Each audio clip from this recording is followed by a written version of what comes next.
The ceasefire has brought a sense of calm to the region, but the impact on the global economy is only getting worse, with the tense stalemate in the Strait of Hormuz. So, what does a high-tech farm in the UAE desert have to do with all that? Well, quite a lot. The war in Iran has resulted in one of the worst disruptions to supply chains in history. Usually, more than 70% of food for Gulf states comes through the Strait of Hormuz. What was a vulnerable choke point became a battleground in a worst-case scenario for global supply chains. And countries like the UAE are having to rethink where their food comes from.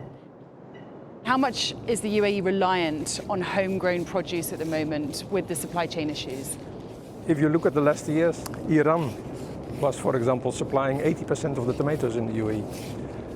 Not officially, but unofficially. So that has gone away. Imports of fruit and vegetables, because of supply chain issues, they have become more difficult.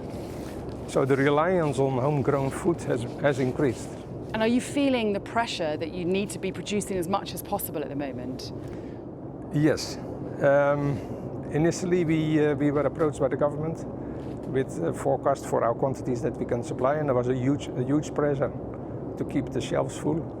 That has been stabilized at the moment with help of the government. But yeah, never before the UAE was depending on homegrown food. Yeah. What, never as much as now? Never as much as now, yeah. The UAE had around 4 to 6 months of food stockpiled at the beginning of the war, and they've since activated alternative import routes by land and by sea. The Environment Minister, Dr. Al-Shamsi, described the agility of the UAE's response.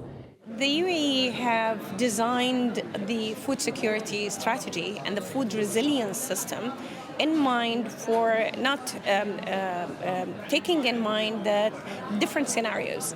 And the disruptions that we're currently facing is something that we have taken in consideration. So resilience within the system have been well established.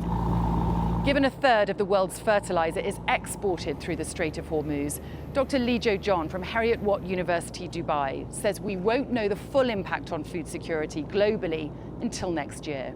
The pricing is the one that could actually be affected, because at the end of the day, it is the input, the route that is the issue. It's not the actual global supply that is being affected as of now. If the Strait of Hormuz remains closed, Dr. John, how much worse could things get? As of now, we have about 3.5% of the global GDP, or about $3.5 trillion in terms of global GDP, has been reduced in terms of the entire effect. If it continues, one can expect about 6%, or about 6 trillion global GDP being wiped out. And that will take a significant amount of time before we can recoup. In Dubai, entrepreneur Victoria Coleman launched her baby sleep business just before the war began and says the disruption has hit almost every part of the business. This has really drove material costs up, as well as shipping costs. Shipping costs have gone up 40% and will take double the time to get from China to the UK. So it's kind of a really tricky place for young businesses, because it's like, do we pass this on to the consumer? And so are you just absorbing those extra costs? I'm absorbing the cost. How can I pass them on to mums? There is still enough oil, goods and food in the world. The danger is that it cannot move to where it's needed and when it's needed.